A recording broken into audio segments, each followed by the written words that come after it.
안녕하세요. 반미와 세계자주의 눈으로 세계 정세를 재미나게 해설해드리는 박둥지의 세계의 눈 12화입니다. 와! 만세! 돌려라 지구본. 네, 예. 해봅시다. 하나, 둘, 서이, 너구리, 오징어, 타이? 타이가 나왔네요. 태국! 예. 중국 밑에 미얀마, 타이, 캄보디아 이런 나라들이 있어요. 베트남. 동남아시아죠. 타이를 찍으셨는데 예. 타이가 태국이죠. 태국이죠. 정식 국명이 또 따로 있어요. 타이가 나라명이 아니고? 예, 그것도 맞는데 네. 나라 안에서 쓰이는 또 국명이 또 있다고 합니다. 아, 무엇입니까? 어려워서 기억을 하지 못하기 때문에 정부로 넣어주세요, 자막. 좀 복잡해? 예, 방콕이 유명한 관광지잖아요, 수도인데. 네. 방콕도 정식 명칭이 되게 깁니다. 제가 기억을 하지 못하기 때문에 참고사항으로 넣어주시면 좋겠습니다. 네. 예. 또 혹시 해주실 이야기가 있다면?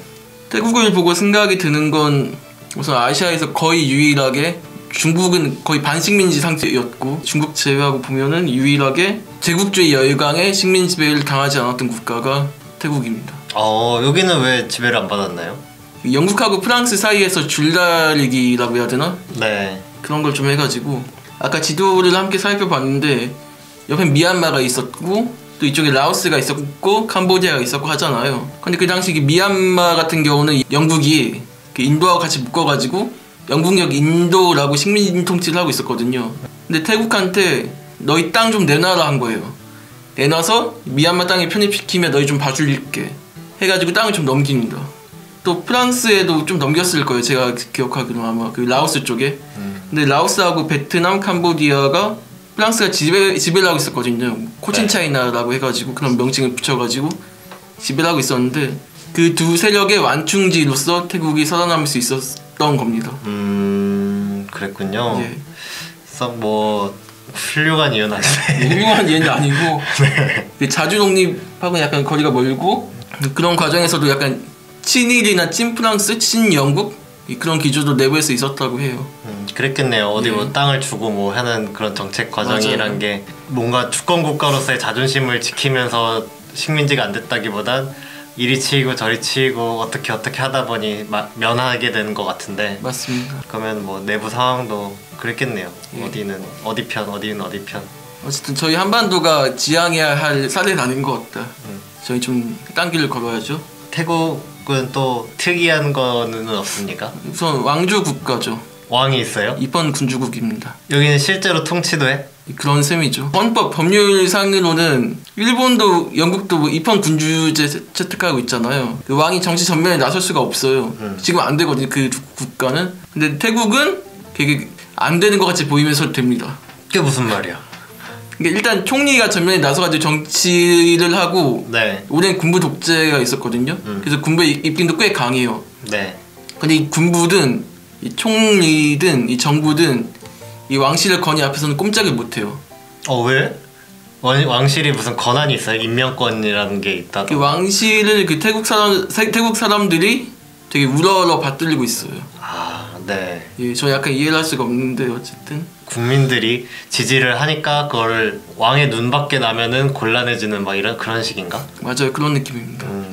그런 식으로 군부가 쿠데타를 해서 집권을 할 때도 왕의 협력, 왕실의 허가가 나야 되거든요. 네. 이 협력이 없으면은 쿠데타가 성립이 안 됐던 거예요.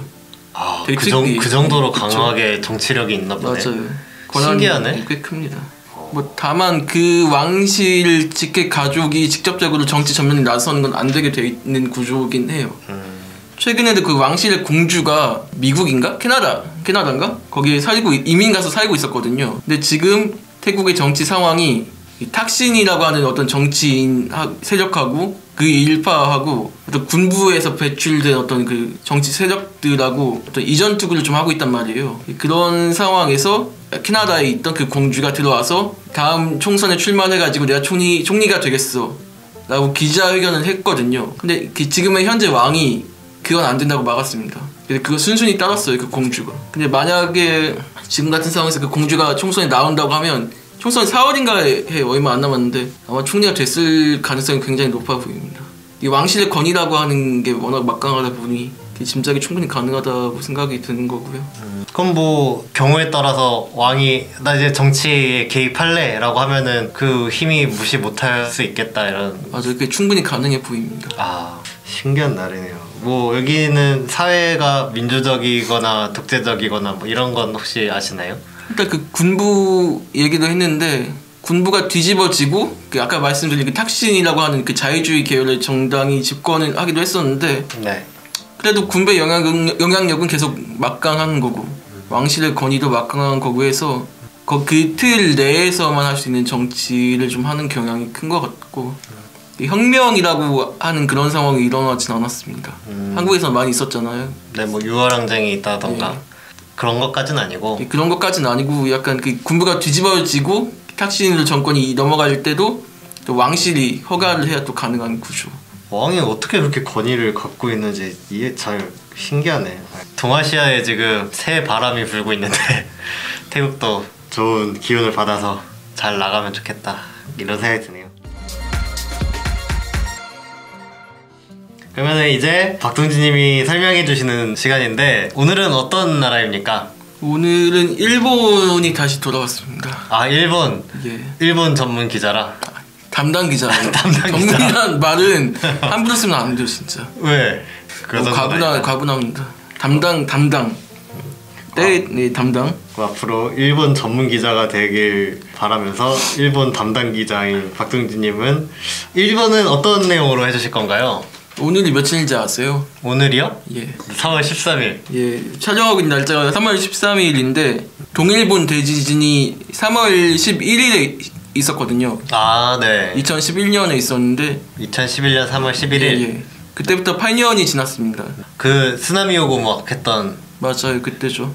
그게 벌써 8년이나 됐어요? 예. 제가 그때 TV 보면서 제가 일본학을 전공했기도 하고 일본에 관심도 크게 많고 하다 보니까 TV를 굉장히 유심히 봤었는데 쓰나미가 밀려와가지고 1만 5천 명이 넘는 사람들이 사망하고 또 2만 명이 넘는 그 사상자가 나오고 집도 다 쓸려 나가고 그런 점들 보면서 굉장히 충격이 컸거든요. 그거 엄청 큰 일이었죠. 엄청나게 큰 사건이었는데 거기에 더해서 후쿠시마에 있던 원자력 발전소가 폭발해가지고 방사능 물질이 막 쏟아져 나온다는 그 멜트다운.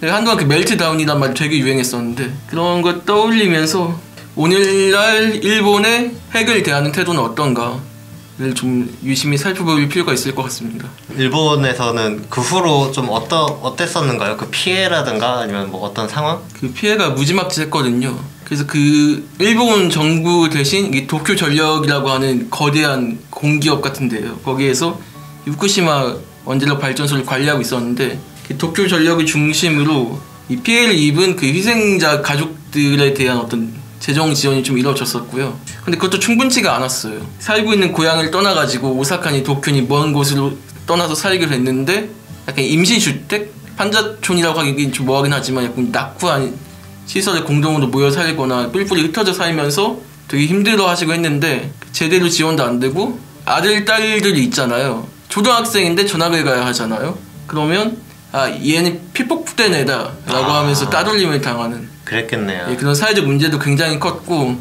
또 무엇보다 이 플루토늄이라고 하는 위험천만한 물질이 방출되면서 대체 일본이 뭘 꾸미고 있는 것인가 라고 하는 의문도 크게 터져 나왔던 사건이죠. 그래서 플루토늄 얘기로 넘어가면 자연스럽지만 개인적으로 궁금한 게 있어서 그 진짜 뉴스는 아니고 두 가지 인터넷에서 게시글을 본 적이 있어요. 하나는 방사능 때문에 사람들이 길거리에서 잠을 잔다. 일본에서요? 네. 그 방사능 피폭을 대면은 그 증상 중에 하나라면서 뭐 길거리에서 사람들이 널브러서 자고 있거나 아니면은 뭐 지하철에서 사람들이 바닥에서 자고 있거나 뭐 이런 사진들을 쭉 이제 게시를 해놓으면서 이게 일본 내에서 심각한데 보도가 안 나오고 있다라는 그냥 인터넷 게시글을 봤어. 이거 하나랑 또 하나는 어떤 외국인들이 위험지대 가는 약간 이런 프로그램으로 일본을 갔는데 뭐 일본 가이드가 한 명 붙어서 괜찮다 막 하면서 갔는데 안으로 갈수록 방사능 수치가 엄청나게 심각하게 나오고 뭔가 가이드 설명과는 맞지 않고 이러면서 사람들이 중간에 중도 반단하고 돌아갔다 뭐 이런 유튜브 캡처? 이런 걸 본 적이 있는데 혹시 알고 계신 게 있는지. 제가 우선 2011년 이후에도 몇 번 일본에 좀 다녀봤거든요. 우선 도쿄를 갔는데 도쿄가 한 2-3시간? 그 우쿠시마에서 2-3시간 정도 거리가 돼요. 네. 일단 표면적으로 보이는 거리는 좀 활기차 보였고 그 조는 사람을 보지는 못했습니다. 그래서 한편으로 제가 놀랐던 건 후쿠시마에서 이 방사능 물질이 뿜어져 나왔으니까 당연히 토양의 농산물, 수산물 그럼 먹기가 굉장히 꺼림칙하잖아요. 그쵸. 먹고 피폭 때문에 큰일 나는 거 아니에요. 죽는 거예요. 후손한테도 가는 건데. 네. 그런데 도쿄 한복판에서 이 후쿠시마산 농산물을 먹어서 응원하자 그런 선전전이 펼쳐지고 있는 거예요. 그 초록색 옷 입으신 여성분들이 나와가지고 거리에서 네. 그걸 보고 굉장히 놀랐던 기억이 있고 또 그런 것도 봤는데 그 안전하다라면서 뭐 거기 음식 먹었다가 그 사람 죽었다 뭐 이런 피폭당했다 그런 얘기도 있죠.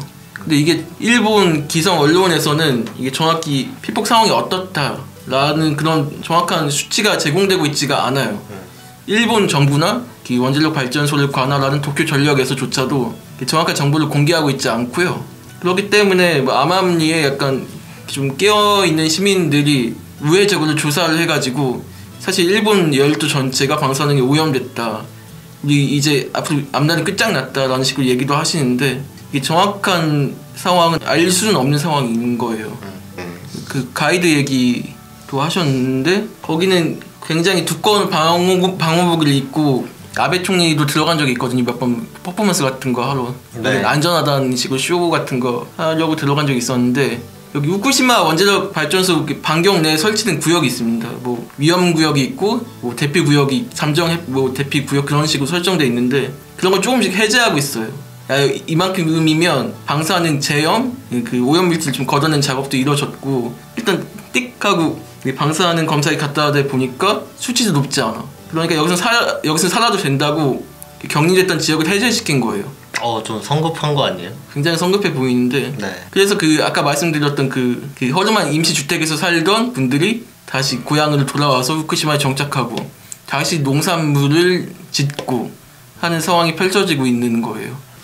그러면은 원래 저희가 얘기하려고 했던 거는 이제 핵 문제였죠. 아까 다시 플루토늄 얘기가 나왔는데 뭐 플루토늄이나 핵 문제를 좀 더 이야기를 해볼까요? 예. 플루토늄이나 뭐 핵 문제를 얘기하려면 빠질 수 없는 게 한반도 비핵화죠. 이 한반도 비핵화가 싱가포르 북미 정상회담에서 선언된 북미 간 공동선언이잖아요. 이 선언을 보면 3조의 한반도의 완전한 비핵화가 나오는데 이 한반도의 완전한 비핵화라고 하는 게 어떤 것이냐라고 한다면 그러니까 이 한반도의 평화와 관련한 어떤 위험한 핵무기나 핵물질이 있으면은 그런 것들을 약간 원천 차단해가지고 항구적인 평화로 나아가야 한다는 거예요. 또 뭐 한반도가 핵으로부터 위협을 받지 않고 뭐 이런 것도 이제 들어가겠죠. 그렇죠. 네. 그렇기 때문에 당연히 한국 주변에 있는 일본에서도 이 한반도 비핵화에 좋은 영향을 끼치는 조치를 취해야 할 텐데 이번 후쿠시마 이 사태에서도 이 플루토늄이 드러났단 말이죠. 플루토늄이 자연상에서는 존재할 수가 없는 물질이거든요. 일본이 지금 이렇게 북미 남북 관계가 변화해가는 상황에서 이 핵무기를 앞으로 만들려는 의혹이 그때부터 확인이 된 거죠. 2011년 그때. 핵무기의 이제 대표적인 이제 물질이 뭐 우라늄 이런 것도 있고 뭐 플루토늄이 대표적으로 이제 있는데 예. 일본이 플루토늄을 계속 만들고 있죠. 일본 정부에서만 그 공개한 수치를 보면 연간 7톤의 플루토늄이 생산이 되고 있습니다. 지금까지 누적된 플루토늄 양이 대략 46톤에서 47톤으로 추정이 돼요. 엄청나게 많네요. 엄청난 양이고요. 이게 좀 알아보면 플루토늄 5.3kg으로 핵무기 하나를 제조할 수 있다고 합니다. 5.3kg? 예. 일본은 46톤을 갖고 있는데? 그쵸. 엄청 많이 만들 수 있겠네? 이게 수치가 약간 차이가 있는데 핵무기 5,000기에서 7,800기까지 만들 수 있는 엄청난 수치다 라는 거예요. 평균으로 치면 뭐 6,000개는 넉넉히 뭐 만들 것 같은 생각이 드네요. 플루토늄을 핵무기 만드는 거는 오래 걸리지 않는다고 하더라고요. 예. 그러면은 물론 시간이 걸리겠지만 거칠게 말하자면은 뭐 일본이 맘만 먹으면 핵무기 6,000개에서 7,000개를 만들 수 있는 플루토늄을 갖고 있다는 소리네요. 그건 좀 더 약간 상황을 면밀히 좀 살펴볼 필요가 있는데 이 플루토늄에도 등급이 있다고 합니다. 슈퍼급이 있고 무기급이 있고 연료급이 있고 원자로급이 있고 목수급이 있대요. 네. 근데 일본 정부는 이 중에서 어느 등급이라고 주장을 할까요? 뭐 연료급이라고 하지 않을까요? 맞습니다. 맞았어? 맞아요. 네. 이게 제일 무난해 보이네. 맞아요. 그러니까 애초에 이 축적된 플루토늄 자체가 연료로서 사용할 수 있는 그 제한된 플루토늄이기 때문에 일각에서 그 얘기하는 이 플루토늄으로 핵무기 만드는 거 아니냐. 중국에서도 대놓고 문제 제기를 했거든요. 근데 아니다. 이거 봐. 우리는 이 플루토늄 만드는 것 자체도 연료급이야. 무기급이 아니니까 애초에 만들 수가 없어 라는 주장을 하고 있어요. 이건 사실일까요? 알 수가 없죠. 제가 뭐 알기로는 플루토늄이 원자력 발전소를 돌리면 플루토늄이라는 이제 물질이 이제 만들어지고, 그렇죠. 정확히 말하면 자연에 있는 우라늄을 캐서 농축시켜가지고 그걸 다시 원자력 발전소에 돌리고 그 잔존으로 남는 폐기물이 플루토늄이죠. 근데 플루토늄이 무기를 쓰든 뭐를 쓰든 하든 간에 이거를 재처리를 해서 비중을 높이면 이제 무기도 만들 수 있고 연료도 만들 수 있고 뭐 그런 재처리 과정을 겪는 걸로 알고 있는데, 그 플루토늄 함유 비중을 높인다 이 얘기죠. 네. 예. 그래서 사실 연료급이든 원자력급이든 이거는 일본이 하기 나름의 이런 문제로 좀 느껴지는데. 맞아, 이건 순식간인 거고, 더구나 일본이 핵무기 보유국 이외에 유일하게 이 플루토늄을 축적할 수 있는 게 허가된 국가거든요. 일본은 왜 혼자 그렇게 할 수 있나요? 미국이 있습니다. 그 뒤에는. 미국이 봐줘서? 예, 맞아요. 1988년에 미일 양국이 미일 원자력 협정을 단급했습니다. 그래서 일본이 그 원자력 발전소 돌린 다음에 남는 그 농축 우라늄의 찌꺼기를 어떻게 활용할 것인가에 대해서 그냥 평화적인 이용을 하겠다면 이 플루토늄을 사용할 수 있게 해주겠다. 플루토늄을? 예, 플루토늄을 예, 네. 활용할 수 있게 해주겠다고 하면서 네. 그게 허가가 돼요. 그래서 일본이 계속 만들고 쌓아놓고 뭐 이럴 수 있는 거군요. 워낙 미국의 입김이 그동안 셌잖아요. 그러면서도 일단 장치를 달리긴 했습니다. 그 국제 원자력 기구 IAEA의 정기적인 감시와 사찰을 받는다는 일단 명분은 갖다 대고 플루토늄은 계속 쌓아대고 있는 거예요 지금. 굉장히 이제 위험할 수 있는 그런 발상인데, 예. 검색을 좀 해봤는데, 예. 2012년인가 1년인가 IAEA의 농축 우라늄인가 플루토늄을 미신고된 게 있었는데 IAEA가 사찰해 보다가 발견한 거야. 그래서 부랴부랴 막 신고하고 뭐 이런 일도 있었다고 하더라고요. 당연히 일본 정부 차원의 어떤 은폐나 더 이상의 축적이 있을 거라고는 예상이 되는 거고요. 일본 정부를 비판하면서 이 플루토늄을 쌓아두는 일본 정부의 의도를 좀 간파해 내려는 일본 내 시민 세력들도 있어요. 그분들의 입장에 따르면 사실상 후쿠시마 원자력 발전소를 비롯해서 일본에 있는 원자력 발전소 전체가 플루토늄 생산을 위해서 가동되고 있다는 거예요. 플루토늄으로 핵무기를 만들기 위해서 언젠가 그 날을 기다리면서 계속 쌓아두고 있다는 거예요. 일본이 역사적으로도 좀 핵무기를 가지자 뭐 이런 주장이나 이런 거가 나오기도 하지 않았어요? 지금도 자민당 물밑에서는 살짝 나오고 있어요. 근데 그게 크게 정부 차원에서 확대되고 이런 건 아니고, 일본은 1971년에 비핵 3원칙이라는 걸 성립시켰습니다. 정부 차원에서. 3원칙이란 무엇입니까? 핵무기를 보유하지도 않고 만들지도 않고 반입하지도 않을 것이다 라고 했습니다. 근데 이게 미일 원자력 협정으로 약간 좀 크게 허물어진 셈이 된 거예요. 아예 뭐 만들지도 않고 반입하지도 않고 뭐 이러려면 사실 핵무기를 만들 수 있는 수단 자체가 없거나 보유하지 말게 돼야 되는데, 맞아요. 원칙은 그렇게 말해놓고 상황은 플루토늄을 만들고 보유할 수 있게 되었으니, 아니 아까 한반도 비핵화 얘기도 하셨는데, 예. 한반도 비핵화하려면 북도 비핵화를 해야 되고 북이 또 핵으로 위협받지 않도록 뭐 이런 조치도 있어야 되겠는데, 그렇죠. 북한 비핵화가 아니니까 한반도 비핵화죠. 뭐 비핵화라는 게 그래야 되지 않겠어요? 뭐 한국도 핵 공격의 위협에서 벗어나야 되고, 예. 그러니까 북한에게 비핵화를 하자고 요구를 하는 거 아닙니까? 예. 한국이 핵 공격을 받지 않도록 그게 위협이 되니까. 근데 북한도 비핵화를 하려면 마찬가지로 핵으로부터 공격받지 않을 담보가 있어야 되겠는데, 그렇죠. 일본은 언제든지 핵무장을 할 수가 있고, 맞아요. 이런 상황이면 솔직히 북한이 비핵화를 하는 것보다 차라리 한국도 북이랑 통일해서 핵 보유고를 해서 일본에 맞서는 게 차라리 나을 수도 있는데, 일본의 이 핵무기 이런 시도나 아니면은 핵무기를 언제든지 만들 수 있는 상황이 한반도 비핵화를 좀 불가능하게끔 만드는 요소라는 생각도 드네요. 일본이 작년에 사상 최초로 벌인 짓이 있습니다. 무엇입니까? 원래 아베 정권, 일본 정부가 일단은 패정국이잖아요. 전범국이잖아요. 그래서 원래 자유대는 전수방위라고 해서 오로지 지키는 데만 방위력을 써야 한다라고 해서 군사적 침공이 안 돼요. 해외 진출이 안 되게 막혀 있어요. 그런데 이 제한을 뚫어버립니다. 방위 대강이라는 거 발표했는데 거기를 좀 보면은 일단 국민 총생산의 1% 미만으로 원래 그 방위비를 책정했었는데 네. 돌파가 기정사실화됐고요. 앞으로 몇 년 내에도 예산 책정했어요. 1% 넘게끔. 예. 일본의 뭐 군국주의 이런 시도, 그 이제 전쟁을 할 수 있는 나라가 되기 위한 노력 이런 것들이 우려스러운 상황이죠. 그렇죠. 일본이 플루토늄도 만들고 있고 미국이 그걸 하게끔 협정도 맺고 했다는데 일본은 뭐 NPT나 핵 확산 금지 조약입니까? 그렇죠. 네, 그거는 가입을 안 했나요? 가입국이에요. 가입국이에요? 예. 근데 어떻게 그걸 만들어요? 미국의 용인이 있기 때문에 가능했다고밖에 볼 수 없고요. 네. 원래 이 NPT라고 하는 게 어떻게 가동되냐면 1960년대에 원래 소련하고 미국이란 초강대국만 갖고 있던 핵무기가 있으니까 두 나라의 힘이 맞부딪히는 그런 게 있었는데 계속 두고 보다 보니까 프랑스도 개발하지, 영국도 개발하지, 중국도 개발하지, 인도하고 파키스탄도 개발하지. 이러니까 그 초강대국들 입장에서는 자신들 지위가 깎이는 거 아니에요. 이렇게 두고 보면 계속 확산돼 나간단 말이에요. 전 세계 핵화가 비핵화가 아니라 네. 전 세계 핵화가 되는 거기 때문에 네. 그거 자신들 힘이 떨어진다는 얘기가 되는 거니까 그걸 좀 가둬두려는 틀로 NPT를 제시한 겁니다. 핵 보유국은 지금까지 가지고 있는 핵무기를 더 늘리지도 않을 것이며 딴 외국으로 반출시키지도 않을 것이니 현상 관리만 할 것이다 라면서 다른 국가들은 더 이상 만들지 마 라고 못을 박은 거예요. 근데 일본은 NPT 가입국인데 핵을 만드네?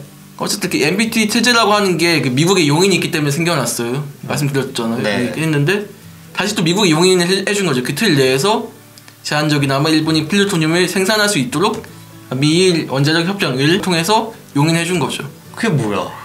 그럼 지 맘대로 하는 거네? 미국하고 일본이 제멋대로 하는 거죠. 미국이 허락한 나라는 핵무기를 가질 수 있고 약간 거의 뭐 이런 식이네. 이스라엘도 보면은 핵을 보유하고 있어요. 네. 국제사회에서 인정을 안 하려고 하는데 뭐 미국은 거의 인정한 거는 다름없어 보이고 그런 식이죠.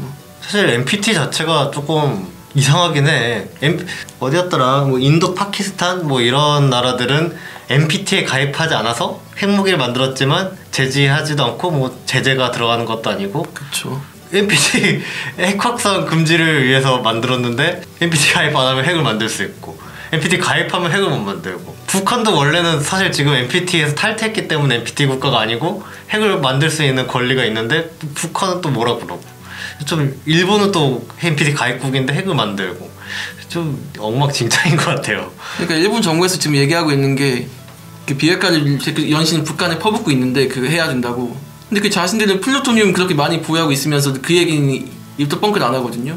일단 뭐 명분상으로는 앞으로 서서히 감축해 나가겠다고 하는데 그 누가 믿습니까? 제대로 정부도 공개 안 하는데.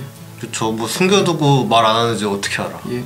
그러고 보면 비핵화라는 게 북한 비핵화 이렇게도 얘기 많이 하는데 아까 말씀해줬지만 굉장히 기만적인 거야. 기만적인 거죠. 핵무기가 위험하다면 다른 나라도 핵무기를 가지지 말아야지. 그렇죠. 미국만 해도 이번엔 뭐 트럼프도 약간 또라이지 않습니까? 근데 미국에서 뭐 아무리 내가 핵무기 안 쓸게 라고 해도 뭐 정권 바뀌어가지고 국당 같은 또라이 대한애국당 막 이런 또라이가 집권했어. 씨 나 핵 쓸래 하고 쓰면 어쩔 거야. 어쩔 수가 없잖아. 그럼 핵전쟁이 나는 건데 핵이 위험하다면 북한 핵만 위험하냐, 미국 핵도 위험하고 일본이 가지고 있는 플루토늄도 위험한데 이런 게 돼야지 사실 비핵화, 평화를 실현한다고 할 수 있는 거. 갑자기 그런 생각이 들어서. 맞아요. 또 일본은 언제든지 핵무기를 가동시킬 수 있는 또 다른 엄청난 시설이 있죠. 무엇입니까? 유엔 사령부 후방기지입니다. 아, 유엔 사령부 후방기지? 예. 원래 이 유엔사라는 게 어쨌든 미국이 유엔이라는 감투를 쓰고 전쟁을 좀 정당화시키려고 꼼수를 부린 건데 어쨌든 그 유엔사라는 걸 일단 만들어놨어요. 원래 처음에 이 한반도는 전쟁이었으니까 일본 도쿄에 본부를 줬어요. 근데 이게 전쟁이 끝났어요. 끝나니까 1957년도에 본부를 서울로 옮깁니다. 그래서 용산 주한미군 기지 내부에 유엔 사령부가 있었죠. 최근에는 평택으로 옮겼는데, 근데 이게 한국으로 옮겼다고 해가지고 일본에 있던 미국의 군사력이 다 철수한 건 아니거든요 또. 그래서 유엔사 후방기지라는 이름으로 일본 수도인 도쿄를 비롯해서 일본의 7군데 주요 거점에 주일 미군을 전진 배치시킵니다. 근데 그 문제는 그 전진 배치된 미군의 어떤 전략 자산 중에서는 핵 추진 항공 모함인 로널드 레이건호도 있는 거고요. 그 미국의 협력을 받아서 일본이 그 바닷가 야마구치 전쯤에 설치한 이지스 어쇼라고 하는 사드 같은 건데, 그런 핵무기와 밀접하게 관련된 방어 시스템이 설치가 됐고요. 이런 점에서 봤을 때는 미국의 핵이 일본을 통해서 언제든지 우리 한반도에 위협을 가할 수 있는 상태가 계속되고 있는 거고, 이 유엔사에서도 유사시 전쟁 상태가 되면 언제든지 출동할 만반의 태세를 갖추겠다고 지금도 그런 말을 하거든요. 그러니까 계속 전쟁을 상정하면서 핵 전략 자산을 가지고 있으면서 이 평화를 해치는 작태가 계속 이어지고 있는 거죠. 이게 유엔사라고 하니까 사실 유엔이랑 자꾸 헷갈려가지고 유엔사가 마치 전 세계 곳곳에 있을 것 같은 느낌도 주지만 사실 유엔사는 한반도 문제, 한반도 전쟁 때문에 사실 생겨난 무력 집단, 전쟁 기구죠. 그러니까 사실 뭐 북한과 한반도가 이제 타겟인 거잖아요. 그런데서 얘기 들으면서 생각 드는 게, 만약에 한반도에 무슨 일이 있어, 미국이 핵무기 쓸래? 그러면은 일본에 있는 플루토늄을 쓸 수도 있겠네. 서로 이렇게 짝짝꿍 해가지고 미국이 일본과 협력해서 야 우리 핵무기 만들어서 한반도에 쏘자 하면은 서로 그럴 수도 있을 거 아니야. 미국하고 일본이요? 왜냐면 일본 본토에 플루토늄이 있고 핵무기는 만들 수 있는데, 그럼 만들어서 미군이 쓰려고 해도 서로 뭐 계약서 같은 거 쓰고 만들어서 뭐 난로 되잖아. 플루토늄 보유 자체를 미국이 그냥 허가를 해줘서 할 수 있는 건, 뭐 그런 생각도 들더라고. 거기서 저도 우려되는 게 있는데, 어쨌든 미국은 자신의 패권을 내려놓지 않으려는 시도를 계속 시도할 거란 말이에요. 그런 점에서 봤을 때 최근에 한국에서 플루토늄을 약간 평화적으로 연구용으로 약간 이용할 수 있는 약간 제한적인 허가가 났어요. 이런 점이 나중에 한반도 평화체제가 들어선 그 길목에서 전쟁 위기를 조장시키려고 핵무기 사용을 한국 정부에 떠맡기는 어떤 미국의 책략이 숨어있지도 않나라는 경계심도 좀 들더라고요. 뭐 자유한국당이만 집권했다, 그리고 앞으로도 집권할 수 있을 것 같아, 그러면은 사실 뭐 그럴 수도 있겠죠. 한국이 만약에 일본같이 미국에 완전히 종속돼가지고 그게 계속 유지가 돼, 그러면은 사실 한국도 핵보유해서 북한이랑 싸워 이렇게 할 수도 있었을 것 같아요. 도쿄올림픽 얘기도 좀 짧게 해보죠. 이게 관련이 있어요. 이게 도쿄올림픽? 도쿄올림픽이 언제더라? 2020년이요. 내년이네? 진짜는? 얼마 안 남았잖아. 저 멀리 남았다고 생각해가지고. 아니야, 얼마 안 남았군요. 옛날 사람이라 2020년 하면 점점 다가오고 있었는데. 2020 원더키디 혹시 보셨어요? 뭔지는 알고는 있어. 저도 제목만 아는데 그 정도 세대는 아니어서. 이 도쿄올림픽이 열리게 된 배경도 좀 주목을 해봐야 되거든요, 사실. 배경이 뭔데요? 일단 2011년에 일본이 후쿠시마 사태로 피폭이 되면서 이제 더 이상 일본에선 더 이상 사람이 살 수 없겠다, 그 어떤 유혹 위기감이 엄청 팽배하게 일었거든요. 그래서 아니다, 일본 충분히 저력이 있는 국가고 앞으로 번창할 거다라는 그런 슬로건을 좀 내세워가지고 아베 정부가 추진한 거예요. 무리하게 추진해가지고 2020년 하계올림픽, 도쿄올림픽 유치가 성립이 됐습니다. 근데 그 과정에서도 무슨 프랑스였던 것 같은데, 프랑스도 같이 유치전에 뛰어들었었는데 프랑스에 뭐 올림픽 유치를 포기한 대가로 일본 정부에서 돈을 먹였다던가 그런 의혹도 나오고 있어요. 로비를 좀 했군요. 어쨌든 일본은 자신들은 이제 더 이상 방사능으로 피해를 입지 않고 잘 살고 있다는 걸 약간 피력하는 것처럼 보이는데, 어떻게든 이미지를 좀 벗어보려고. 야 근데 그거 무서워가지고 올림픽 가겠나 이거. 이 핵 문제도 군국주의와 이런 거랑 비슷한 느낌이 좀 들어요. 이게 과거사 문제도 사실 깔끔하게 청산을 하고 넘어가면은 사실 일본이 진심으로 잘못했고 뭐 미안하다 이렇게 사과를 하고 이러면은 뭐 군국주의화 시도도 안 하고 평화롭게 살려고 이렇게 하면은 사실 누가 뭐라고 하겠어요 그거. 근데 그러지 않고 있으니까 계속 이제 문제가 되는 건데, 이 후쿠시마 이것도 그냥 단순히 취시하면서 우리 괜찮아 해가지고 올림픽만 유치하고 이미지만 벗고 뭐 이럴 게 아니라 실제로 조치를 철저하게 해나가고 이렇게 이것도 청산을 해나가야 되는데 청산할 의지가 없는 거고요. 우선 아베 특히 이 플루토늄 관련한 의혹이 불거져 나온 게 아베 정권 들어서 가수가 된 거거든요. 2016년에 아베 정권이 한 게 뭐냐면, 원래 플루토늄이 원래 민간 기업에서 재처리 사업을 담당하고 있었어요. 우라늄 재처리 해가지고 플루토늄을 만드는. 근데 그 정부 창고 하나로 단일화시키는 겁니다.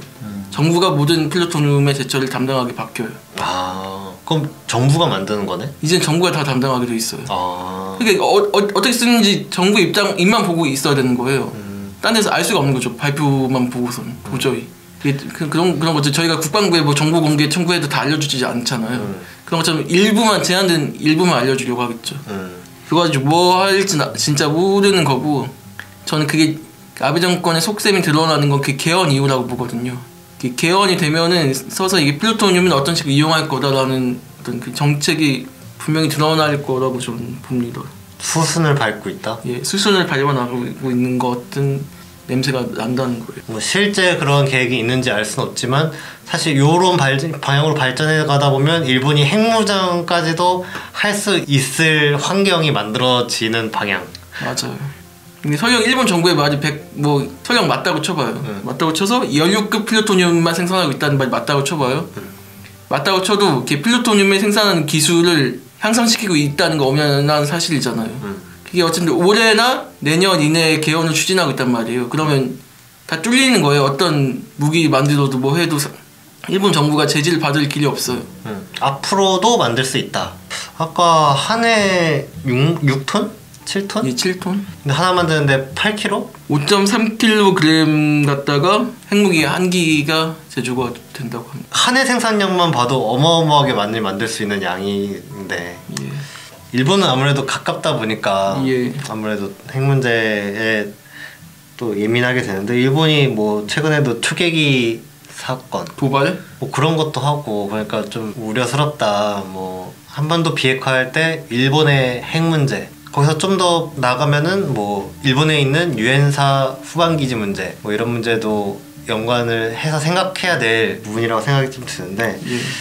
일본의 이런 핵 문제도 좀 없어지게 해야 되겠다, 뭐 이런 생각이 드네요. 2011년에 원전으로 사고가 났었는데 이런 교훈을 생각해서라도 일본도 핵무장화를 추진하는 작업보다는 핵 야망을 좀 버리고 일본 비핵화가 좀 필요한 예. 논의돼야 되지 않는가, 한반도 비핵화와 같이. 열도의 비핵화도 같이. 저는 일본이 지난날의 교훈을 좀 제발 좀 잘 좋은 의미로 받아들였으면 좋겠고, 히로시마 나가사키에 이 미국이 원자폭탄을 떨구지 않았습니까? 그 나쁜 놈들이. 네. 근데 히로시마에서 사망한 사람들 중에 조선인이 그때 7만 명 넘는 분들이 희생당했다고 하거든요. 어떤 일본의 그 제국주의와 미국의 그 제국주의가 어떤 맞부딪히는 그 과정에서 애꿎은이 저희 조선인들만 피해를 본 거거든요.